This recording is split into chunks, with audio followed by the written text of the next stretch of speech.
In today's video, I'm going to teach you how to use Zoom annotations effectively. This feature can really up your game when it comes to engaging with an audience during a meeting. We'll take it step by step, so even if you're not the most tech-savvy, you'll find this easy to follow. Let's get started. First things first, you'll want to press the Windows key on your keyboard. This little key is your quick access to whatever you need on your computer, and today we're looking for Zoom.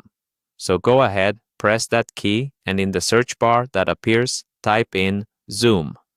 Once it pops up in the list of applications, go ahead and click it to open Zoom. It's such a versatile tool, whether you're joining a meeting for business, connecting socially with friends, or hosting a virtual event. Now that you have Zoom up and running, take a good look at the options. You'll want to start a fresh meeting, so find and click on the New Meeting button.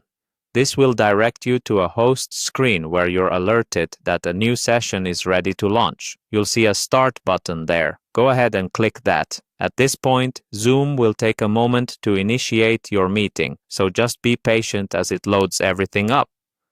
After the meeting has loaded, let's focus on how to use annotations to make your presentation or discussion more engaging. Direct your eyes to the toolbar at the bottom of your Zoom window and locate the Share button. Click on that to begin sharing your screen. Sharing your screen allows others in the meeting to see exactly what you're looking at, and this is key for collaboration.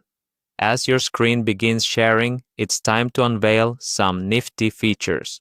Look again at the toolbar and find the Annotate button.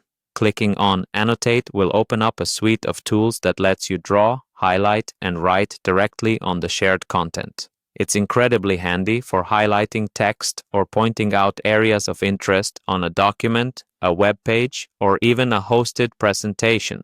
Remember, practice makes perfect with these tools. Don't be shy to experiment a bit before your meeting to get comfortable with what each tool can do. And there you have it. With just a few clicks, you're now ready to use Zoom's annotation tools to enrich your collaborative experiences. Whether you're emphasizing critical data points or brainstorming with your team, these annotation features will help keep everyone on the same page and make virtual communication much more interactive. Thanks for watching, and I hope you find these tips helpful. Be sure to explore and test what possibilities open up when you get familiar with annotations. Happy meeting!